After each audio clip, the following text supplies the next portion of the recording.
نحمده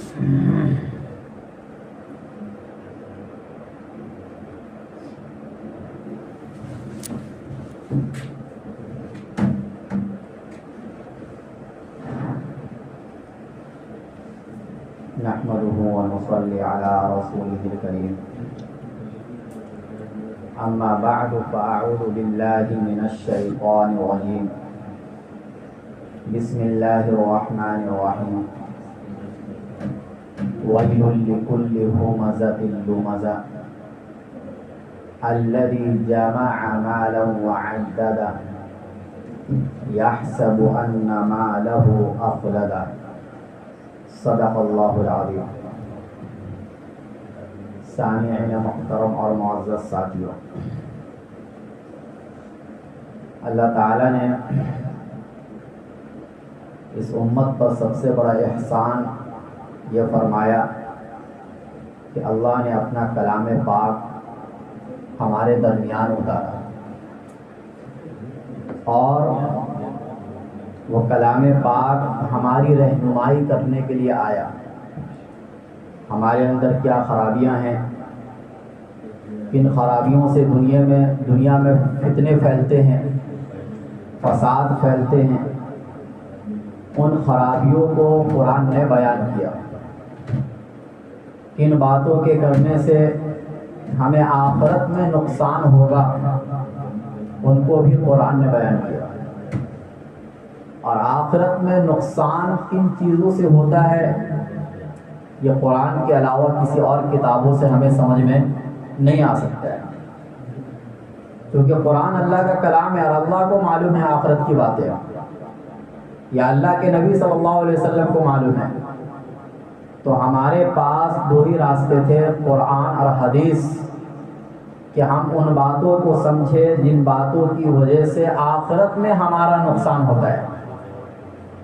جیسے کہ اللہ نے فرمایا کہ وَالْعَصْرِ إِنَّ الْإِنسَانَ لَفِي خُسْرٍ، قسم ہے زمانے کی تمام کے تمام انسان نقصان اٹھانے والے ہیں، سب کو نقصان ہونے والا ہے، لیکن چند لوگ ایسے ہیں جن کو آخرت میں نقصان نہیں ہوگا، وہ ہے ایمان والے، اعمال صالحہ کرنے والے اور حق کی دعوت دینے والے، مصیبتوں پر صبر کرنے والے۔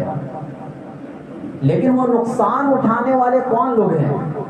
کچھ علامت اور پہچان اور نشانی ہو جس سے ہم اندازہ لگا سکے کہ ہمارے اندر وہ باتیں ہیں، تاکہ ان باتوں کو ہم اپنے اندر سے دور کریں۔ انہی نقصان اٹھانے والوں کی ایک لمبی فہرست ہے، جس میں سے 3 لوگوں کا ذکر اللہ تعالیٰ نے سورۃ الہمزہ کے اندر فرمایا، وَيْلٌ لِكُلِّ میں، کہ 3 خرابی جو انسان کے اندر پائی جاتی ہے، یہ وہ خرابی ہیں کہ اگر اسی خرابی کے ساتھ آپ دنیا سے چلے گئے تو آخرت میں 100% نقصان اٹھانے والوں میں سے ہیں۔ اگر ان گناہوں سے آپ نے توبہ نہیں کیا تو قیامت کے دن آپ کو بڑا نقصان ہونے والا ہے۔ وہ 3 خرابی کیا ہے؟ وہ 3 نقصان، وہ 3 عیب جو انسان کے اندر موجود ہیں، جس کو دور کرنے کی ضرورت ہے۔ ان میں سے پہلا عیب اللہ تعالی نے فرمایا وَيْلٌ لِكُلِّ ہُمَزَةٍ، ہلاکت اور بربادی ہے غیبت کرنے والوں کے لیے، اور ہلاکت اور بربادی ہے تانا دینے والوں کے لیے، اور ہلاکت اور بربادی ہے اس شخص کے لیے کہ جو مال جمع کرتا ہے اور اس کو گنتے رہتا ہے، آج کتنا اضافہ ہوا، کل اتنا اضافہ ہوا، بس 1 روپیہ وہ گن رہا ہے، مقصد اس نے پیسے کو بنا لیا۔ یہ 3 وہ خرابی ہے جس کو اللہ تعالیٰ نے اس سورت کے اندر بیان فرمایا، اور یہ کہا کہ ان خرابیوں کے ساتھ اگر تم آؤ گے تو پہلی بات تو یہ کہ ہلاکت اور بربادی اس شخص کے لیے۔ اللہ نے لفظ ویل استعمال فرمایا۔ ویل عربی زبان کے اندر ہلاکت اور بربادی کو کہا جاتا ہے، اور بعض مفسرین یہ فرماتے کہ ویل خود جہنم کے ایک وادی کا نام ہے، کہ جس وادی میں آپ کو گرنا پڑے گا اگر یہ خرابی ہمارے اندر موجود ہے. غیبت کس کو کہتے ہیں؟ غیبت کا مطلب ہوتا ہے کسی کی برائی کرنا اس کے پیٹھ پیچھے، اگرچہ وہ برائی اس میں موجود ہے.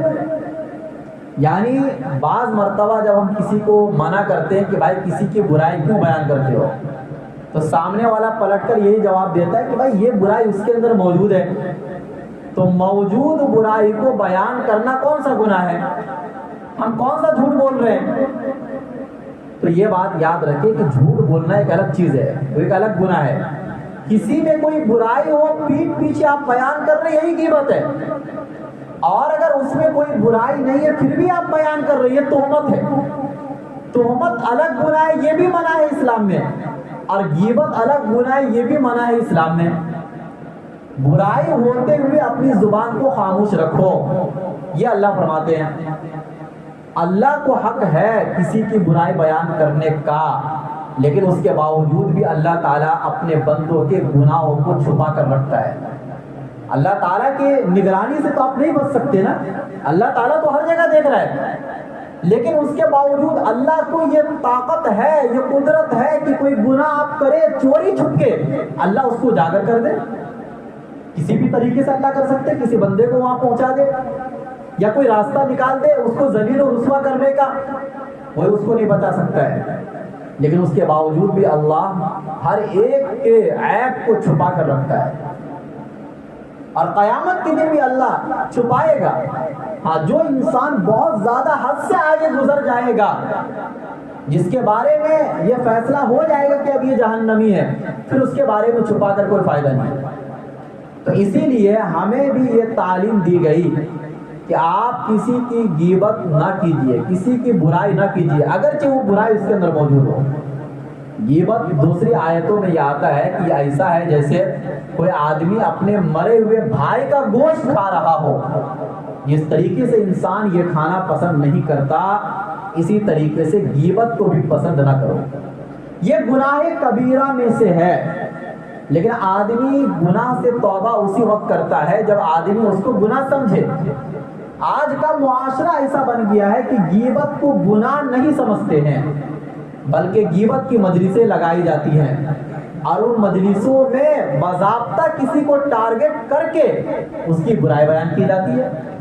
اللہ تعالیٰ نے فرمایا وَيْلٌ لِكُلِّ هُمَزَةٍ، غیبت بیان کرنے والوں کے لیے ہلاکت اور بربادی ہے، اور یہ گناہ کبیرہ میں سے ہے. عام طور سے جو بندہ غیبت کرتا ہے وہ غیبت کیوں کرتا ہے؟ اس کی وجہ کیا ہے؟ اس کی پہلی وجہ تو یہ ہے کہ وہ انسان اپنے آپ کو بہتر سمجھتا ہے دوسرے سے.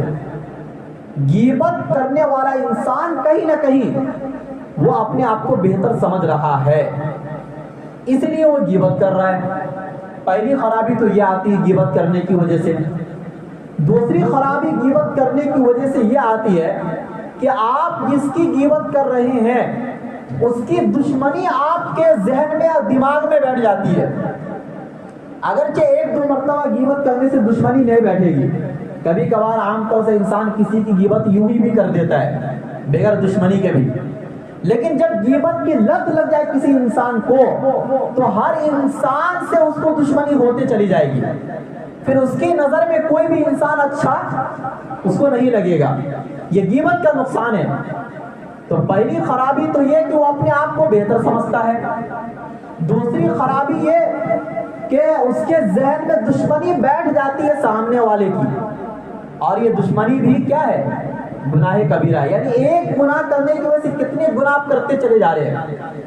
اور تیسری خرابی غیبت کرنے کی وجہ سے یہ ہوتی ہے کہ آپ دوسروں کی خامیاں تلاش کرنا شروع کر دیتے ہیں. بھائی اس میں کیا کمی ہے، اس میں کیا کمی، ہر ایک کی کمی بیان کرنا. آپ بہت سے لوگوں کو ایسے بھی دیکھے ہوں گے کہ وہ جب بھی آپ کے سامنے بیٹھے گا تو کسی نہ کسی کی کمی وہ بیان کرے گا. وہ بھائی فلاں آدمی ایسا ہے، وہ ایسا ہے. وہ اپنی کمی بیان نہیں کرے گا وہ کیسا ہے، وہ اپنی کمی بیان نہیں کرے گا، وہ دوسروں کی خامیوں کو تلاش کرے گا. حالانکہ اللہ کے نبی صلی اللہ علیہ وسلم نے ایک حدیث میں فرمایا کہ ایک مومن دوسرے مومن کے لیے آئینہ ہے. آئینے کا مطلب یہ ہوا کہ آپ اگر کسی مومن کے اندر کوئی برائی اور عیب دیکھ رہے ہیں تو مطلب وہ آپ کے لیے آئینہ ہے، وہ برائی آپ اپنے اندر دیکھو وہ ہے کہ نہیں ہے۔ اگر آپ کے اندر بھی وہ برائی ہے تو آپ دوسروں کی خامی کیوں تلاش کر رہے ہو؟ اگر آپ کے اندر بھی تکبر ہے، آپ کے اندر بھی بڑا پن ہے اور دوسرے کے اندر بھی یہ بات موجود ہے تو آپ کو اس کی برائی کرنے کا کوئی حق نہیں ہے۔ لیکن غیبت جب بھی ہوگی تو دوسروں کی خامی تلاش کرنے کی وجہ سے ہوتی ہے۔ اگر آپ کے اندر یہ بات آ گئی ہے کہ بھائی ہر آدمی نکما ہے آپ کی نظر میں، ہر آدمی میں عیب ہے، ہر آدمی میں کمی ہے، تو آپ کو غیبت کی لت لگ جائے گی، آپ کو غیبت کی عادت ہو جائے گی۔ تو غیبت کرنے والا انسان کہیں نہ کہیں یہ اشارہ کر رہا ہے کہ وہ سامنے والے کی کمی نکال رہا ہے، اور صرف اسی کی کمی نہیں نکالے گا۔ آج وہ آپ کے سامنے غیبت کر رہا ہے، کل کو آپ کی غیبت دوسرے کے سامنے کرے گا۔ وہ یہی دنیا میں چل رہا ہے۔ اس لیے اللہ تعالیٰ نے غیبت کو ہی گناہ کبیرہ قرار دے دیا کہ بھائی اسی سے رک جاؤ، پہلے مرحلے میں رک جاؤ، سارے گناہوں سے بچ جاؤ گے۔ اچھا، اسی طریقے سے جو انسان غیبت کرنے لگ جاتا ہے وہ اپنے آپ کو تنقیدی بنا لیتا ہے۔ تنقیدی کا مطلب یہ ہوتا ہے کہ ہر ایک پر تنقید کرنا، یعنی دیکھو کسی کے اندر کوئی عیب آپ نے دیکھا تو اس کا ایک مثبت پہلو ہوتا ہے، اس کا ایک منفی پہلو ہوتا ہے، لیکن جو آدمی غیبت کرنے والا ہوتا ہے وہ ہمیشہ منفی پہلو کو تلاش کرتا ہے، مثبت پہلو کو تلاش نہیں کرتا ہے۔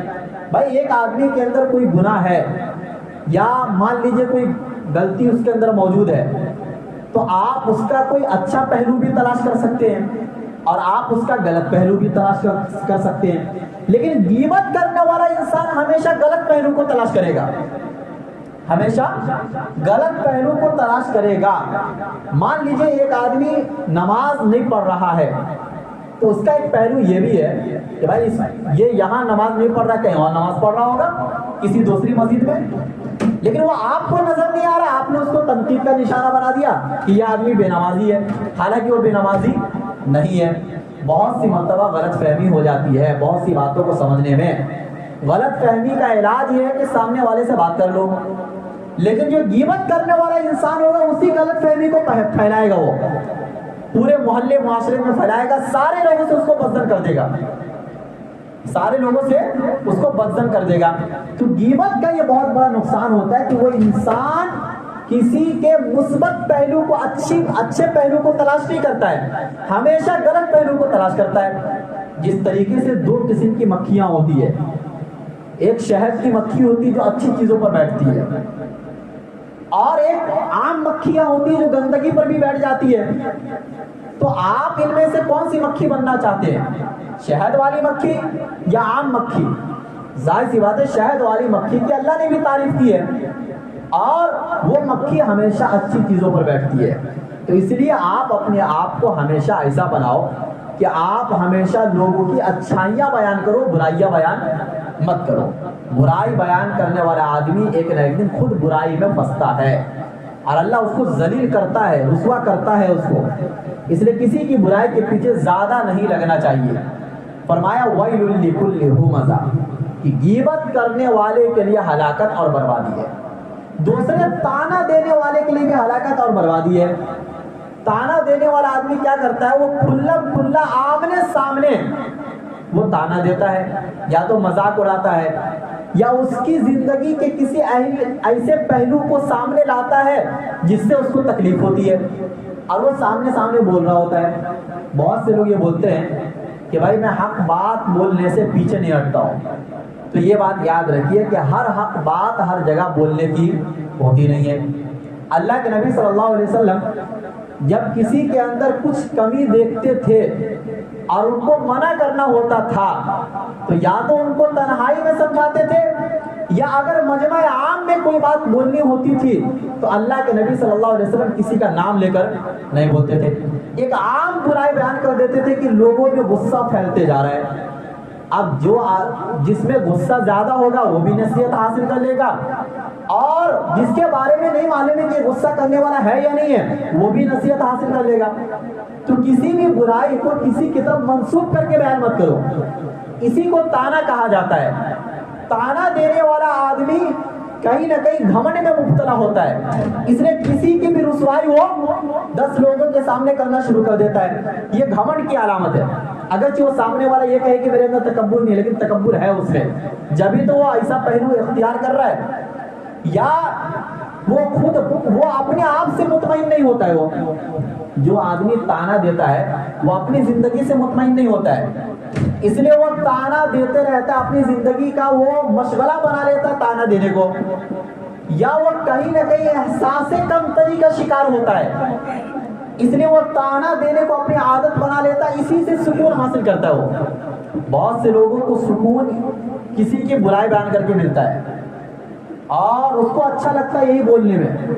اور کوئی آدمی ایسے بھی ہوتے ہیں جو اپنی زندگی میں کسی کو اپنا نشانہ بنا لیتے ہیں، ہر موقع پر اسی کی برائی، اور اس کی برائی بیان کرنے سے اسے سکون بھی ملتا ہے. دیکھو گناہ ایک وقت تک انسان کو گناہ لگتا ہے، لیکن جب گناہ کی انسان کو عادت لگ جائے تو گناہ میں ہی سکون ملتا ہے. پھر تو یہ تانا دینا یہ کچھ لوگوں کی عادت ہو جاتی ہے. غیبت کرنا کچھ لوگوں کی عادت ہو جاتی ہے. اب اس کی برائی بیان کیے بغیر اس کا کھانا ہضم نہیں ہوتا ہے. اور عام طور سے یہ دونوں برائیاں عورتوں میں زیادہ پائی جاتی ہے مردوں کے مقابلے میں، کیونکہ جو زیادہ فری ہوگا، جن کو زیادہ ٹائم ملے گا، وہ ان برائیوں میں زیادہ ملوث ہوگا. اس لیے کہا جاتا ہے کہ اپنے آپ کو زیادہ فارغ مت کرو، جو بھی خالی ٹائم ملے اس کو اللہ کے ذکر میں لگا دو. اللہ کے ذکر سے بڑھ کر کوئی چیز نہیں ہے. تو یہ دو خرابی جو کہ خطرناک خرابی ہے. اور تیسری خرابی جو اللہ تعالیٰ نے اس صورت میں بیان کیا، جو کہ وہی تیسری خرابی سبب ہے ان دونوں خرابیوں کا، وہ کیا ہے؟ الذی جمع مالا وعددا. وہ انسان جو مال جمع کرتا اس کو گنتے رہتا ہے. یعنی مال کو ہی سب کچھ سمجھ لینا، عزت اور ذلت کا معیار مال و دولت کو بنا لینا، اسی کو کہتے ہیں مادیت پرستی، کہ آپ ہر چیز مال و دولت کو سمجھ رہے ہیں. جب انسان ہر چیز مال و دولت کو سمجھنے لگے گا تو وہ اپنے نفس، خواہش اور مال کا غلام بن جائے گا، اور وہ انسان توکل علی اللہ کو کھو بیٹھے گا. اللہ پر بھروسہ، سب کچھ اللہ سے ہوتا ہے، اللہ کے بغیر کوئی نہ نفع پہنچا سکتا ہے، کوئی نہ نقصان پہنچا سکتا ہے، یہ یقین انسان کے ذہن سے نکل جاتا ہے جب اس کا بھروسہ صرف مال اور دولت پر ہو جاتا ہے. مال کمانا کوئی بری چیز نہیں، یہ تو اللہ تعالیٰ نے خود کہا کہ اللہ کے فضل کو تلاش کرو، حلال طریقے سے ہونا چاہیے، لیکن مال کو کبھی بھی مقصد نہیں بنانا ہے. یہ کیسے سمجھ میں آئے گا کہ آپ نے مال کو مقصد بنایا یا نہیں بنایا؟ اگر آپ مال کمانے کے چکر میں عبادتوں کا نقصان کر رہے ہیں، اللہ کو بھولے بیٹھے ہیں، تو یہ سمجھا جائے گا آپ نے مال کو مقصد بنا لیا. کبھی آپ کے مال میں بہت بڑا نقصان ہو گیا تو آپ ٹینشن میں بیٹھ گئے، اور ٹینشن میں ایسا بیٹھے کہ ساری چیزوں کو آپ نے چھوڑ دیا. جو بھی آپ ذکر و اذکار کر رہے، جو بھی عبادتیں کر رہے تھے، سب آپ نے چھوڑ دیا. حالانکہ یہ دنیا میں اتار چڑھاؤ اللہ تعالیٰ کی طرف سے اب بطور آزمائش ہے ایک مومن کے لیے. اور یہ بات تو خود اللہ نے قرآن میں بیان کیا کئی جگہوں پر کہ دنیا میں ایک آدمی ایک پوزیشن پر نہیں رہے گا، ایک ہی جیسا نہیں رہے گا. وہ مالدار ہے تو مالداری بنتا نہیں چلا جائے گا، کبھی وہ نیچے بھی گرے گا. اور ایک آدمی اگر غریب ہے تو وہ ہمیشہ غریب بھی نہیں رہے گا. لیکن آج دنیا کو مال و دولت کا پجاری بنا دیا گیا، اور گویا کہ انسان مال کی عبادت کر رہا ہے. جس طریقے سے انسان کو خدا کی عبادت کرنی چاہیے، اسی طریقے سے انسان مال کی عبادت کر رہا ہے. کہیں سے مال ملتا ہوا نظر آئے گا، اس کی عزت ایسی گویا کہ اس کے سامنے جھکا ہوا وہ انسان، اور اس کے سامنے وہ اللہ کے احسان کو بھی بھول جائے گا، اللہ کی عبادتوں کو بھی بھول جائے گا، ساری چیزوں کو بھول جائے گا. اسی چیز کی اللہ نے برائی بیان کی کہ الذی جمع مالا وعددا، کہ جو انسان مال جمع کرتا ہے اس کو گنتے رہتا ہے کہ آج کچھ اضافہ ہوا کہ نہیں، آج کچھ اضافہ ہوا کہ نہیں ہوا. یہ گننا اور شمار کرنا، یحسب ان مالہ اخلدا، اسے ایسا لگتا ہے کہ اس کا مال اس کے ساتھ ہمیشہ رہے گا. انسان یہ گمان کر دیتا ہے. حالانکہ مالداروں کو بھی موت آتی ہے، بلکہ ان کو پہلے موت آتی ہے، جلدی موت آتی ہے. آج کل زیادہ بڑے بڑے مالداروں کو زیادہ بڑی بیماریاں ہوتی ہے، ان کی عمریں کم ہو جاتی ہے کیونکہ ان کا ٹینشن بڑھ جاتا ہے. مال جب بھی آئے گا ٹینشن لے کر آئے گا. مال ٹینشن کو بڑھاتا ہے. اس انسان کے ٹینشن کو بڑھاتا ہے جس کا آخرت پر یقین نہیں ہوتا ہے. اور جس کا آخرت پر یقین ہوگا اس کے پاس مال کے آنے جانے سے کوئی فرق نہیں پڑتا. ایسے بھی دنیا میں بہت سے لوگ ہیں. صحابہ میں حضرت عثمان غنی رضی اللہ تعالیٰ بہت مالدار تھے, کبھی کوتاہی ہوتے رہتی تھی مال میں, کوئی فرق نہیں پڑتا ہے. تو جو لوگ نیک ہوتے ہیں, تقوی طہارت والی زندگی گزارتے ہیں, مال کے آنے پر بھی وہ الحمدللہ بولتے ہیں, جانے پر بھی الحمدللہ بولتے ہیں, کیونکہ مال کو آپ قبر میں لے کے جانے والے تو نہیں ہیں. یہ مال قیامت کے دن تو کام آنے والا نہیں ہے. وہی مال کام آئے گا جو آپ نے اللہ کے راستے میں آگے بھیج دیا ہے. جو پڑا رہ گیا, حالانکہ انسان کے زیادہ تر مال پڑا رہ جاتا ہے, زیادہ تر مال. اب بہت زیادہ انسان پیسہ کما لینے کے بعد بھی وہ سارے پیسے کو استعمال نہیں کر سکتا ہے. انسان کی زندگی بھی محدود ہے, خواہشات بھی محدود ہے.